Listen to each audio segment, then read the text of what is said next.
Bienvenidos a La Literatura o la Vida, un podcast donde navegamos entre realidad y ficción. Soy Borja Rivero, y si estuvisteis atentos al último podcast, hace ya prácticamente un año, quizá tengáis algunas preguntas. Os prometí un programa trimestral en 2023, siguiendo un pequeño proyecto de calendario de cuentos inspirados en obras de arte. Bueno, evidentemente falté a mi promesa. Siento lo ocurrido. Como excusa y explicación, podría subrayar el título de este podcast, La literatura o la vida. Lo cierto es que en este tiempo ha ganado la vida, que no ha dejado tiempo ni espacio a la literatura. Pero estamos aquí de nuevo, y aunque el proyecto quedó paralizado, los textos están escritos y siguen publicándose tanto en mi web, luzdemercurio.com, como en mis cuentas de Instagram o Facebook. Hoy vamos con la segunda tanda de textos, que hubieran correspondido a abril, mayo y junio, aunque ahora eso ya poco importa. Comencemos por Amarillo sobre púrpura.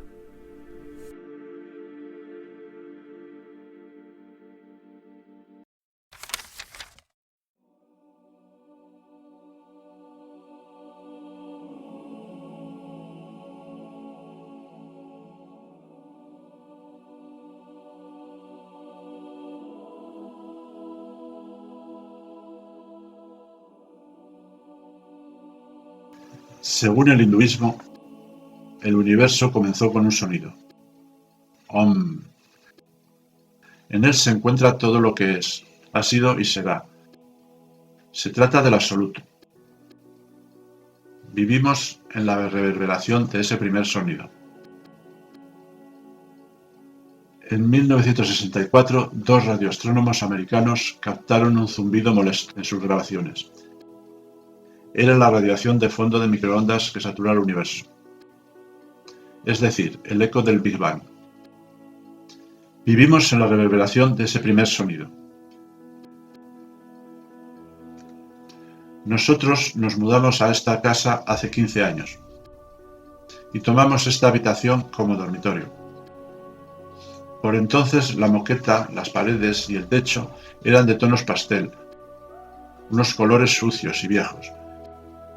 Pero no pudimos hacer reforma hasta mucho después, lo cual significó que durante 2 años, al abrir los ojos, todo lo que alcanzaba mi vista era un gran espacio de un rosa sucio, anaranjado. Después disfruté de un tono limpio y blanco, y en los últimos años ha ido degradándose al impregnarse de nuestros gemidos, nuestras confesiones, nuestras risas, suspiros, lamentos, gritos y lágrimas. Ahora estoy solo, y la casa es demasiado grande. Me refugio en esta habitación, y lo hago en silencio. Busco ese primer sonido por encima de las tuberías, de las voces de los vecinos, de los ratones comiéndose los cimientos. Intento encontrar ese om primordial, pero no lo encuentro. Ni siquiera en las noches más quietas. Entonces se desprenden de las paredes mis recuerdos, los buenos, los malos y los peores, mis remordimientos, y tiemblo. En Minnesota, en los Estados Unidos, los laboratorios Orfield inauguraron hace años una cámara anecoica que absorbe el 99,99% del sonido externo. Dentro está el silencio absoluto. Allí no puede penetrar ese grito de nacimiento del universo. Me pregunto si eso es la nada a los ojos de Shiva, pero creo que no. Las personas que se han sumergido en ese silencio perfecto han encontrado una multitud de ruidos minúsculos, el frufru de la ropa al rozar con su carne, su respiración, su corazón bombeando, el correr de la sangre, y si su oído fuese aún más fino, podrían haber percibido la vibración continua de las partículas que nos componen y nos dotan de forma. Somos un eco, nada más. Y las voces que me acompañan en esta habitación, mis recuerdos, mis ilusiones muertas, mi dolor, son parte de ese eco porque resuenan en mí. Tras una vida llena de ruido, ahora temo el vacío, como si esta habitación de paredes sudadas fuera en realidad la cámara de los laboratorios Orfield. Escucho lo que soy, lo que he sido y no puedo escapar. Amarillo sobre púrpura, por Borja Rivero.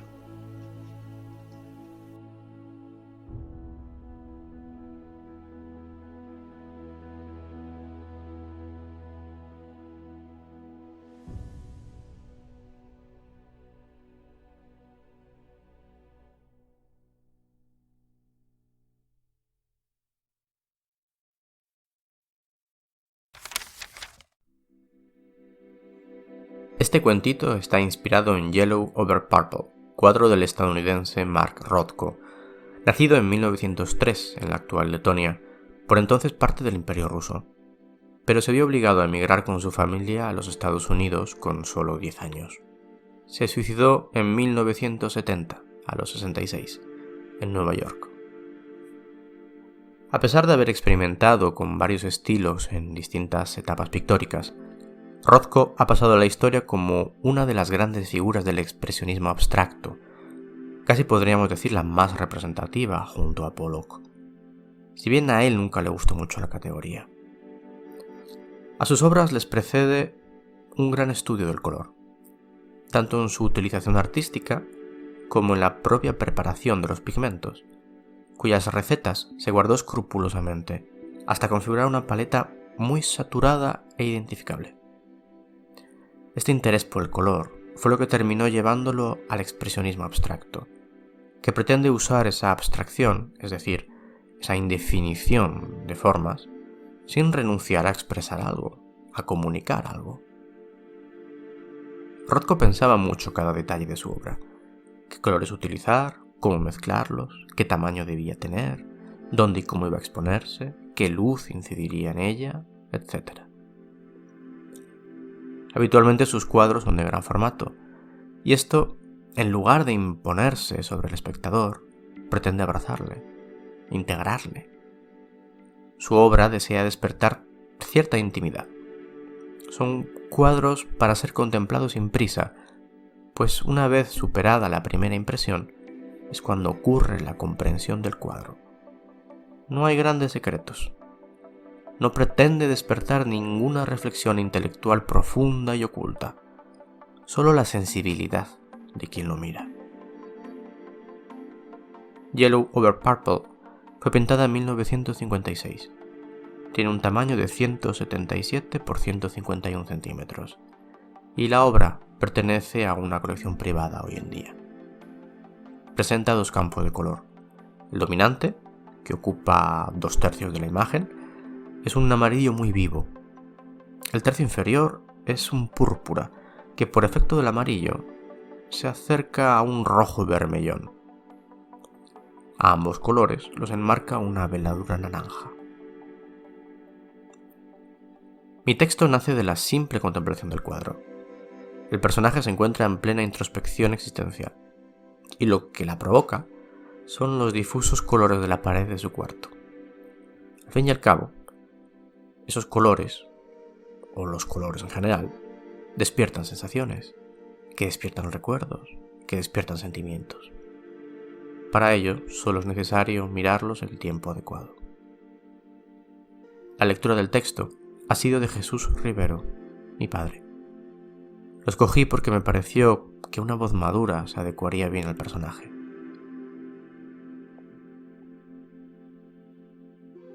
Sigamos ahora con el segundo cuento, Calle de Nueva York con luna.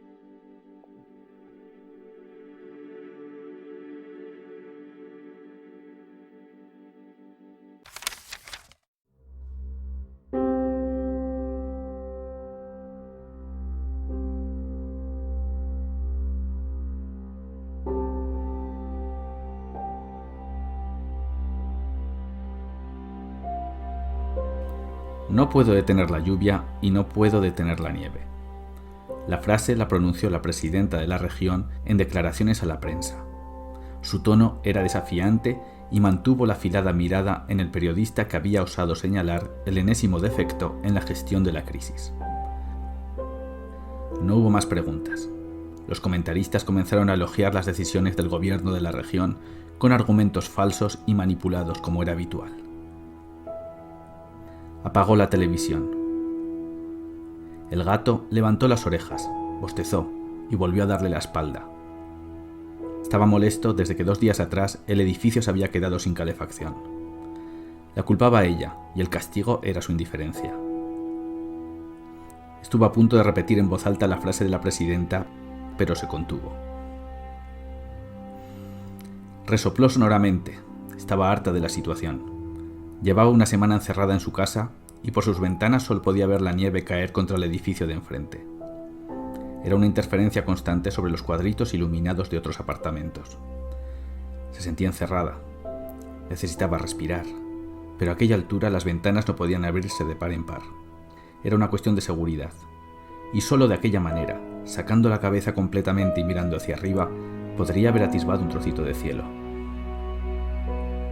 Cogió el abrigo y salió del apartamento. Al recorrer el pasillo del edificio pudo escuchar los sonidos del encierro desde detrás de cada puerta.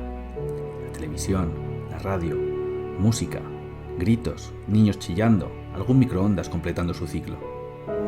Al llegar al ascensor sintió cierta excitación por hacer algo indebido. Las autoridades recomendaban quedarse en casa y las temperaturas, el viento y la nieve tampoco invitaban a salir. Las luces del gran vestíbulo estaban apagadas. Tuvo la impresión de encontrarse dentro de una pecera, encerrada pero protegida. Salió y el frío le hirió las mejillas. Alguien, ignoraba quién, había despejado la entrada. No había coches circulando y los estacionados estaban sepultados bajo un espeso manto. Tampoco vio ninguna persona. Nadie se había aventurado a hacer lo mismo que ella, pero no lo entendía, porque sabía muy bien que en esa ciudad el suyo no era el único apartamento donde no se podía ver el cielo. En su propio edificio eran decenas. ¿Cómo lo aguantaban ellos? Caminó lentamente hacia el parque más cercano. Las aceras estaban cubiertas por varios centímetros de nieve y era difícil avanzar. La luz de las farolas se reflejaba sobre la ciudad pintada de blanco. Entre los altos edificios se sintió como la única superviviente a un fin del mundo cualquiera. Aquí y allá podía distinguir a la gente en sus casas. Nadie miraba hacia afuera. Se sintió bien, libre, invisible, con las manos enguantadas en los bolsillos, caminando entre aquellas calles amuralladas que le parecían un laberinto del que escapar. De algún modo había encontrado la salida, porque allá arriba, entre las nubes, por un breve momento, asomó una gran luna solo para ella.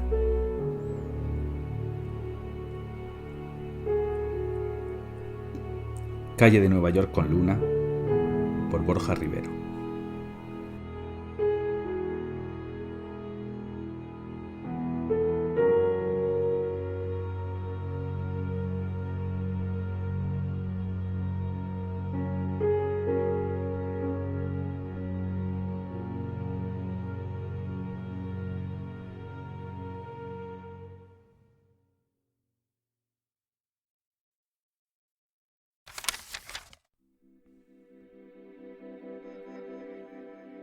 En esta ocasión, el texto se inspira en New York Street with Moon, de la estadounidense Georgia O'Keeffe, nacida en 1877 y fallecida en 1986.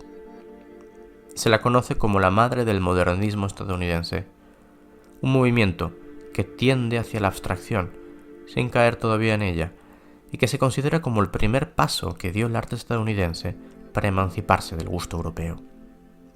Dicho esto, a O'Keeffe se la etiqueta también como una pintora preciosista e incluso abstracta. Su obra se caracteriza por unas composiciones muy sencillas, con pocos o un único elemento, que ocupa todo el cuadro. Para ello se sirve de formas ampliadas, plasmándolas a gran escala. Estas formas, a menudo, eran simplificadas o deformadas, de tal manera que el significado que uno pudiera darle a la contemplación de ese objeto cualquiera adquiriera otra interpretación.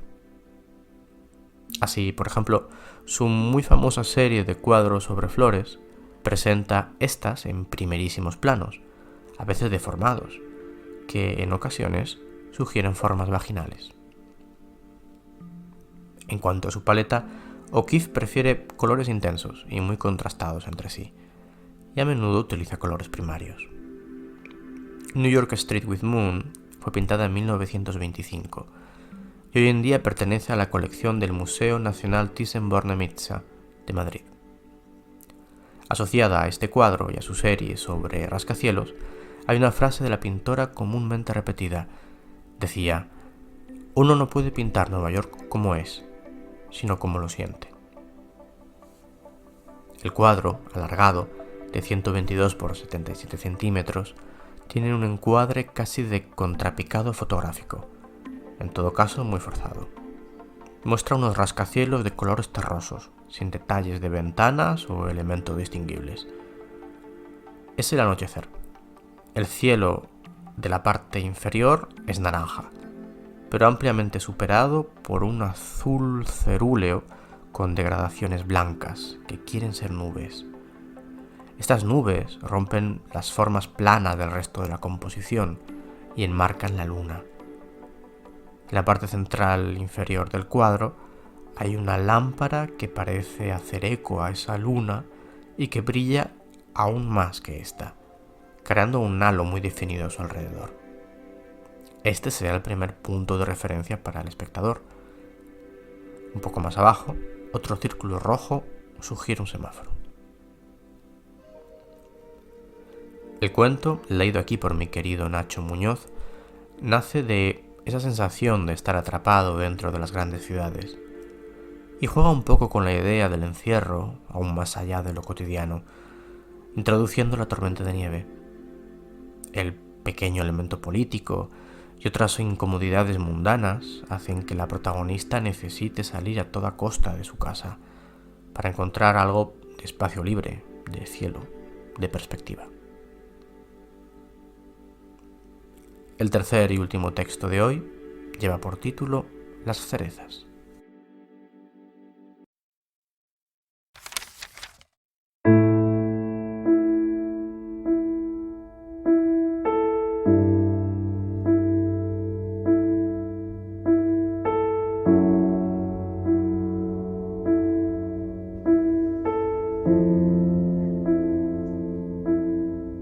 Muérdeme. Deseo gritarte, muérdeme. Porque no me muerdes. Porque siempre te quedas mirándome con esa cara de bobo y me hablas de tus viajes y me hablas de aquella noche en la playa como si yo hubiera estado contigo. Pero no era yo. No nos bañamos juntos ni cantamos borrachos. Pero te gusta tanto recordar aquella noche de tus 15 años que yo solo te miro cuando vuelves a traer esa memoria con nosotros. ¿Quieres saber dónde estaba yo entonces? En el bosque, en el cementerio, en un bosque de estelas de hierro que debía convertirse en mi futuro. Yo era calladita, buena, pero dentro era y soy todo espinas. La abuela solía mirarme achicando los ojos y yo los rehuía porque ella sabía, lo sentía en su carne. Éramos iguales, las de las cerezas del cementerio, decía. Yo no la entendía, pero luego descubrí aquella novelita y lo entendí. No es simplemente el cuento de la fruta prohibida y bla bla bla. Lo que a mí me representa es ese algo animal, salvaje, que nos da el valor de comer las cerezas nacidas en tierra consagrada, nutridas por cadáveres de muchas generaciones. Ex mortis ad vitam, ¿sabes? De la muerte hacia la vida. ¿Por qué debería esconderme en el bosque con las brujas? No. Estoy aquí, pidiéndote mudamente que me muerdas, porque soy dulce aunque te asuste, porque valdrá la pena aunque se te claven algunas agujas en la boca. Prometo lavarte las heridas, acariciarte cuando estemos tranquilos en la cama, con sabor de azúcar en la punta de los dedos, agotados por la carrera. muérdeme.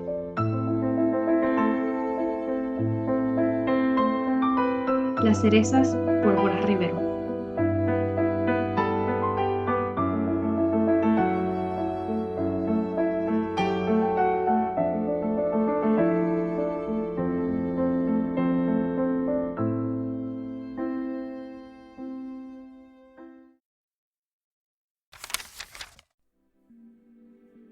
El cuento se inspira en Les Cerises, de la pintora francesa Séraphine Louis, también conocida como Séraphine de Senlis, nacida en 1864 y fallecida en 1942.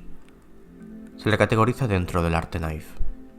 Creo que con ella conviene detenerse en esa etiqueta de arte naif, ya que este no es un movimiento como lo son otros. No puede ser diferenciado por su técnica, sus referentes o los códigos que utilizan los pintores llamados naif. Lo que tienen en común los artistas de esta corriente es el carácter autodidacta, el acercamiento, considerado como inocente y falto de prejuicios, hacia la pintura. El coleccionista y marchante de arte Wilhelm Hude prefería considerarlos como primitifs modernes, primitivos modernos, en referencia a los artistas de la Edad Media. Hude descubrió a Séraphine Louis en 1912. Es una de esas coincidencias de la persona adecuada en el lugar y momento adecuados. Hude tenía una gran sensibilidad artística, muy desprejuiciada de la pintura académica, y supo valorar las obras de la mujer que limpiaba la casa alquilada donde pasaba ese año sus vacaciones. Esa mujer era Séraphine de Senlis, pobre, casi analfabeta y de inspirado misticismo. Pintaba porque así se lo decían los ángeles y la Virgen. Hude fue su primer y principal valedor, incluso después de su muerte. No suelo adentrarme demasiado en la vida de los artistas, pero en este caso, por ser menos conocida y por ese talento nacido de su pura pasión, fuese inspirada por lo que fuese, me parece que merecía la pena. Sus colores son muy distinguibles, del mismo modo que lo son en Mark Rothko o Georgia O'Keeffe, de quienes hemos hablado antes, pero en su caso los fabricaba a base de la pintura más barata del mercado, junto con cera de los cirios derretidos de la iglesia, flores, tierra, su propia sangre o cualquier otro elemento que pudiera servirle para conseguir los tonos que necesitaba. Sus composiciones, florales y vegetales, son barrocas. Los elementos son sinuosos, exóticos, carnales. Destacan la textura y el movimiento envolvente e incómodo que sugieren y que parece esconder ojos o insectos. La obra que seleccioné para escribir mi texto es Les Cerises, las cerezas, pintada en 1930. Hoy se encuentra en el Charlotte Sander Museum en Bonnigheim, Alemania. El cuadro mide 116 por 89 centímetros y lo ocupa por entero un gran cerezo cargado de frutos, cuyas ramas casi llegan al suelo. El tronco, negro y muy oscuro, con pinceladas claras dispersas, está parcialmente oculto por multitud de hojas. Las hay de un verde oscuro, pero destacan por mucho las amarillas y rojas, que casi parecen lenguas de fuego. Los frutos, de un rojo oscuro, parecen estar en su punto de madurez perfecto, a un paso de estallar, y se encuentran desperdigados en gran cantidad por toda la composición. El cuento que habéis escuchado, leído por mi querida Mariana Cruz, se inspira en una sensación mórbida que me atrae del cuadro, y me hizo recordar Las cerezas del cementerio, del escritor Gabriel Miró, publicado en 1910. En esa novela hay un gran cerezo en el cementerio del pueblo, pero nadie come su fruta porque el árbol se nutre de tierra consagrada, de los muertos. Quienes sí comen de él son juzgados por el resto de la sociedad. Es una referencia muy evidente a la fruta prohibida. En mi texto quise mostrar un personaje que se sale de las normas más púdicas y que no tiene miedo de confesar y buscar satisfacer sus deseos.